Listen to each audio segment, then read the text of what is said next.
All right, welcome back for lecture 2 here on this drive and goal conflicts topic. And so in this video, we'll be talking about that goal conflicts part, and we'll also introduce this idea of cognitive dissonance, and make sure to keep following along with that activity while you watch this. First of all, I want to introduce Levine's conflict theory. It is pronounced Levine, not Lewin. The basic idea or concept here is that drives can arise when there are conflicts between one's goals, and there are at least 4 different types of goal conflicts. So as seen in this chart here, this demonstrates those 4 types, starting with avoidance goal conflicts. This is where we have 2 things that we want to avoid, but we have to choose one of them. With approach avoidance here, an activity is inherently has a positive and a negative aspect, and it basically will involve engaging in something that we don't necessarily want to do in order to get something that we do want. And then approach, this is just a decision between 2 good options, and you have to pick one. Finally, double approach avoidance here, there's going to be 2 options of, or multiple options of various positive or negative attributes that are assigned to each option. And so I'll bring up some examples of each of these to hopefully clarify them. First, we have this child deciding which ice cream cone to have. This can be thought of as an approach conflict, where the child has to decide either between wanting that vanilla ice cream cone or the chocolate ice cream cone. And aside from some extreme talent, it's pretty hard to take a lick of both at the same time. So the child has to choose. There's also here we have avoid. Obviously, taxes often aren't loved by people, and neither is death. But there's a saying that the only way of escaping taxes is through death. Another example of this could be chores, like if, let's say, you can either take out the trash or your house is going to stink, and so you probably want to avoid both of those things, but you do have to choose one. And a key aspect of avoid I want to point out is that not doing one implies the other. So in the case of chores, if you don't take out the trash, then that implies that the house is going to stink. Something like, in this case, it doesn't make sense to have avoid be go to the dentist or take out the trash, because one does not imply the other. So just make sure in that activity, I asked you to give examples. Make sure you're thinking that about this avoid in a way where one implies the other. We have approach avoid here, where these kids want to get their boat back, but they don't want to fall into the water. So oftentimes various temptations will fall into this category, like either eating some food that's bad for you, or drinking alcohol or something like that. Or even you can look at it in the other way, where deciding whether or not to go to the gym could be an approach avoid conflict as well. Then finally, there's the double approach avoid, where you have 2 options, both with multiple negative and positive attributes. Examples of this could be deciding between buying cars, deciding between what restaurant to eat at, or maybe applicable here is deciding what university to go to. Maybe some of you were dead set always going to go to University of Wyoming. Maybe some of you decided between University of Wyoming and another school. And often what you see with things or the double approach avoidance conflict is strategies such as pros and cons list kind of weigh all the positives and negative attributes of each option. Just want to bring up a couple of dilemma or conflict differences between the approach or avoid conflicts. So typically with approach, it is a conflict, obviously. So we're going to talk, I'll bring up in a couple slides where examples where we still don't like approach too much, but in the grand scheme of things, approach conflicts, decisions typically aren't too bad for us. We're able to usually make quick decisions, and often after we make these decisions, we feel good or satisfied afterwards. Avoid, on the other hand, with these conflicts, we often see indecisiveness and slow decision making. There's also often post-choice regret, because with whichever you choose is probably not something that you wanted, just inherently based on it being avoid conflict. So you likely won't feel too great about that. And when possible, we want to just not choose in these avoid scenarios. It's kind of like a lose-lose choice or conflict for us. So when possible, we want to avoid the avoid conflicts.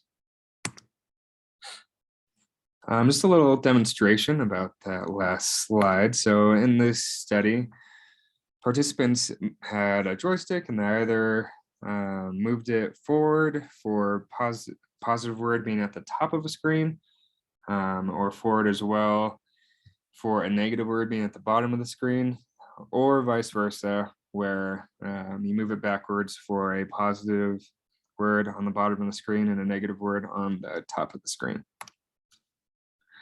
Additionally, there were a couple of conditions here, one being where there's no conflict, so just one word is placed on the screen and the participant just follows the instructions. These are typically pretty easy and quick, versus there were conflict trials where there were two words on the screen and then and they were conflicting on where you should move the joystick. So an example of a conflict would be a positive word on the top of the screen and the bottom of the screen, and then you have to make a decision on which way to move the joystick. So what we see looking at this chart here is when in the non-conflict condition, it doesn't really matter whether the word is positive, desirable, or negative, undesirable. So when that starts to matter is when there is conflict, and that kind of turns into choosing between approach versus avoid. And so there are quicker responses as seen here. Sorry, I didn't explain this before, but this was just response time. And so there are quicker responses for the approach decision for those positive words, and participants took substantially longer making decisions regarding the avoid conflicts for those negative or undesirable words.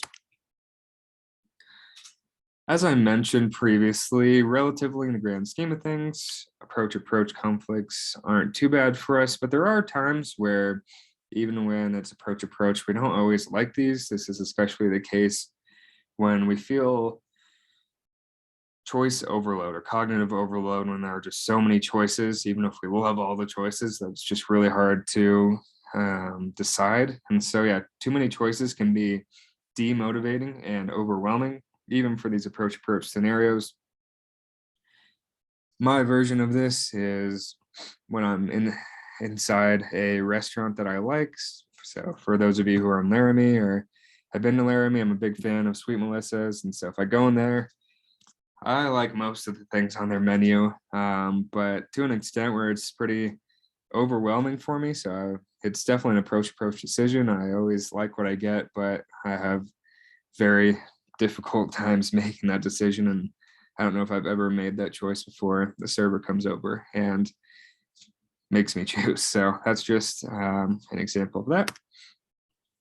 Another choice overload example here that I thought was pretty interesting and applicable. So the question is, won't more extra credit options be appreciated by students? Interestingly, in the study, an extra credit assignment was offered. And so for this extra credit assignment, students watched a film and were in one of two conditions where they either responded to one essay prompt when 6 possible essay prompts were provided, or when 30 essay prompts were provided. And as you can see, based on the completion rate here, students really liked the 6 topics decision quite a bit more, and they completed the extra credit assignment quite a bit less when there were choice 30 essay prompt or topic choices, signaling that there's a choice overload here, which can create mental fatigue and just overall behavior avoidance. Just another quick example of that. Another study, this one looked at different 401k options that were provided to potential investors. And then we see on the y-axis here, the participation rate. And the finding was that once a lot of funds began to be offered, even as much as 59, that's a lot of options that created cognitive overload. And so actually more people were investing when there were less options. Finally, the last topic I want to get into here is cognitive dissonance. I am lacking this, but it's just coffee maker. Broadly in psychology, cognitive dissonance is a mental conflict that occurs when our behaviors and beliefs do not align.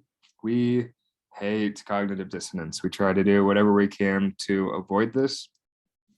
And it's an interesting study. I'll actually further describe the study on the next slide, but basically with these various choices, when we feel cognitive dissonance, we feel the need to justify our choices as a way of decreasing that cognitive dissonance. And an example where we might tend to feel more cognitive dissonance after a decision is when there are 2 equally attractive options. So let's say you're picking between 2 nice coffee makers, you don't know which one to pick. If you make a selection afterwards, it's possible that you regret that decision a bit or think, hey, maybe that other one was a little bit nicer. This can lead to high cognitive dissonance versus if you're picking between one attractive option and one unattractive option. This is typically pretty easy, right? Unless you're an ancient toaster antique collector, this is going to be a pretty easy choice how much to pick, and so you're not going to think too much about it, and cognitive dissonance will be low. With the study on this, basically participants had to select between different products, and so looking at this first bullet point here, they rated products before and after their actual choice of the product. And so in the low dissonance condition, one product can be attractive, one unattractive, and then both are attractive in this high dissonance condition. As we can see, there's not too much going on in this low dissonance condition in terms of object rating before and after the purchase. So participants just liked their choice, didn't like the one that they didn't choose. That makes sense based on having one attractive and one unattractive option, right? The interesting results are for this high dissonance condition where we see that we see what's termed a spread of alternatives, where before participants did, before making the choice, they did like their chosen object more than the unchosen object. But this differential increases after the purchase, where the ratings of the chosen object are rated, the ratings are higher for that chosen object, and the ratings are lower for the unchosen object. And this demonstrates the want to justify the decision of that object in order to decrease or completely avoid that cognitive dissonance. Just be like, and you could see the same thing with, again, maybe university selection, where you are having a tough time potentially initially deciding between the universities, but then I don't think it's uncommon to arrive at the university and then demonstrate loyalty to that university, and then the rating of the university that you didn't pick is inherently going to go down as well. And so, yeah, just kind of a way of decreasing that cognitive dissonance so that we feel better about our choices in these conflict scenarios. So that's it for this drives and goal conflict segment. Next, for the second topic, we'll go over some information on stress and health.